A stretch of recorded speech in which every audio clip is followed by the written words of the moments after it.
It's in 20 seconds Right. each. No trouble whatsoever. Good luck. Thank you. Thank you. Nothing really important takes really much to say, does it? But I'll tell you, every time I've talked to anyone with a problem in a business, in a government, and in society, they never omit that there's a problem with communication. Oh, roll them. I've got a little head start. I could use that. It's everywhere. That's what I'm saying. But the response, the knee-jerk reaction is we need more information. More information, and it's everywhere. But information is not what we're lacking. What we're lacking is a sharing of meaning, and information alone doesn't do that. It's context. That's the missing link I want to talk about today. Here, this cartoon says it all. Let's hold off making a decision until we have even more information that we don't need. Can you relate to that? It's everywhere. Information is necessary, but it's not alone going to solve our communication issues. We're drowning in a sea of information. I think we're starving for meaning. What does this picture mean to you? Look at it. What does it mean?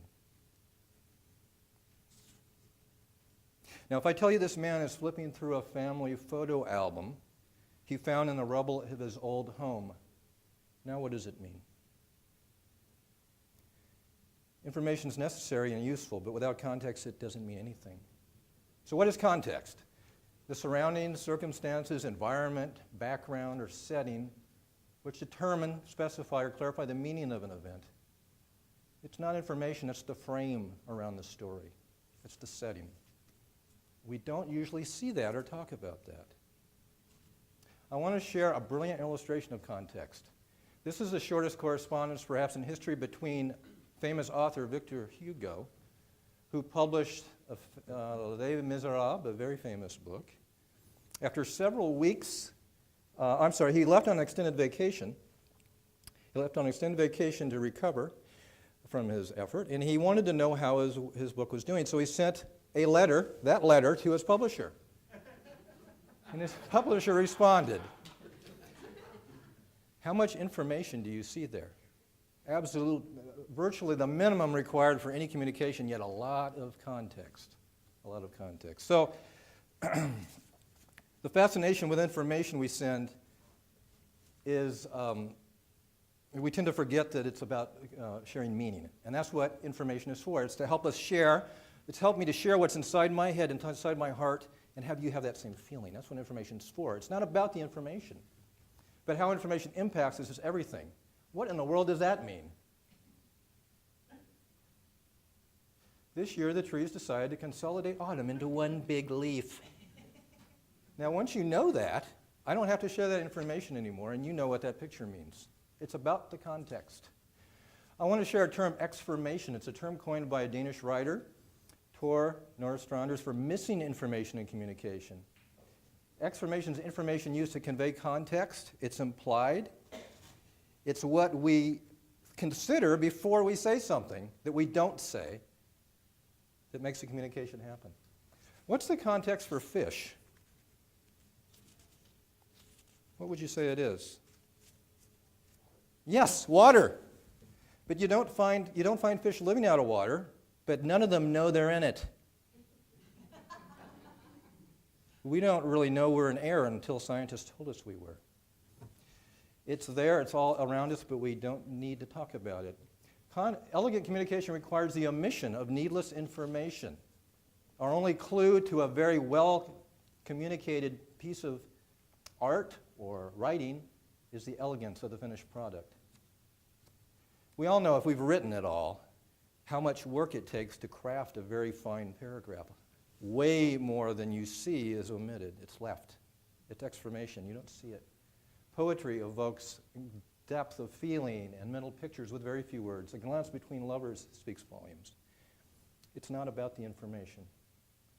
This poem says it in a way. I will listen to what you say. You and I can turn and look at the silent river and wait. We know the current is there, hidden, and there are comings and goings from miles away that hold the stillness exactly before us. What the river says, that is what I say. Metaphors are very exformative.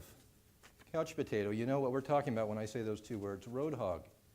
When I say the Capitol Square, for those of us living in Madison, it evokes all kinds of experience and information with very few words. When we consider the context that we share, we can communicate more efficiently. So, how do we facilitate exformation? Slow down and breathe is a good start. This pace of life is so rapid. When we slow down, ideas can bubble up and become clearer and easier to express.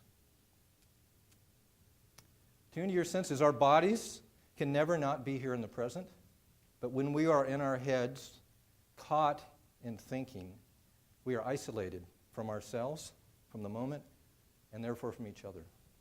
Our senses are great tools. Be aware of yourself, your body, and you will be here. You'll be with yourself and you can be with others. Exformation for others. Ask a speaker for a metaphor. Ask them to share an example or a personal experience. Ask for the essence in simple language. And provide an exformative presentation format like Pecha Kucha. This is an exformative format if I've ever saw one. And have people re-engage with experience. You re-engage with experience. Go on an information fast for a week. No TV, no radio, no internet. See what it feels like. Come back to yourself. Share meaning when you communicate as well as information. That's what the information is for anyway. Practice silence in communication.